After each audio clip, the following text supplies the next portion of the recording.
Well, members of a small lakefront community in Indiana say they are angry and also a little perplexed. The lake is shrinking before their eyes, and they say their property values and livelihoods are at stake. But the U.S. Fish and Wildlife Service says it's all to save endangered species. I'm usually sitting in a floaty. Brenda Bueller's family has owned property on this Indiana lake since the 1940s. Oh, this was water all the way up to the island, all the way up to the property there. No, we now have a beach. On the bright side, you have a beach. Right. The draw has always been the water, but now the lake seems to be vanishing before their eyes. The boats are stuck on there, which is a big problem this time of year. You know, within the next 60 days, we need to winterize those boats. This inlet full of sludge is normally flowing water that comes up to that seawall, and under normal circumstances, this is how homeowners would get their boats out to the lake.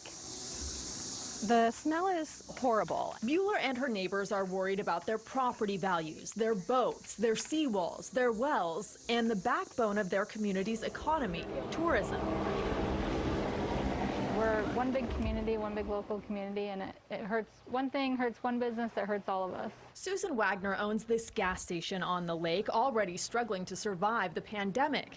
Normally, the water would be buzzing with activity, but now she says it's just not the lake drying up, it's also her revenue. They don't want to stay on the lake if this is going to keep happening, and you know, for me, it's been, my whole life has been every summer on Lake Freeman, so imagining life without the lake, I can't do it. Congress passed the Endangered Species Act, and those animals that are listed are very important to the environment. Scott Pruitt is the supervisor for the Indiana field office of the U.S. Fish and Wildlife Service. He's tasked with protecting 4 species of endangered mussels who live in the river down below. The agency got involved in 2012 when there was a severe drought. At the time, he says, the lakes were maintained full no matter how much water came in. But in order to keep the lakes full, they had to shut the river off, which killed off mussels and other species.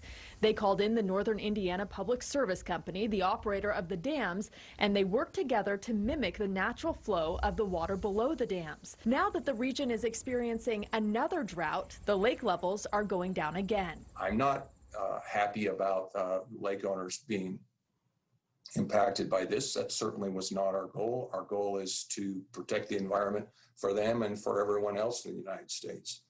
But during a drought, you know, water levels go down. I mean, there's nothing I can do about that, but, you know, do a rain dance. But some residents are demanding more than a rain dance. You're messing up one environment to try to help protect another, and it doesn't make a lot of sense to some people. John Koppelman is the chairman of the Lake Levels Task Force for the Schaefer-Freeman Lakes Environmental Conservation Corporation. Last year, they filed suit using information from their own hydrologists. Problem is that science is flawed. And thus, when you get into another drought-like situation, which we did in 2014, where the water went down 2 feet, we're now in that same scenario, and the water's down almost 4 feet now. Pruitt says the government is using the best data available, and that as soon as the rain comes, the lakes will fill up again. There's 2 sides to the story, and there's 2 sides to the dam. There's the lake on the upside of the dam, and the other side of the story is the river downstream of the dam. There's also a lot of people down there that live and recreate along the river, and having constant flows as Mother Nature typically provides is really a big change for them too. And the health of the river is far improved because of that. Rudabeh, Shahbazi, NewsNation. And Rudabeh reports that both sides say they understand the other side and are open to ideas and willing to compromise and work together to figure this out. But so far, no agreement just yet.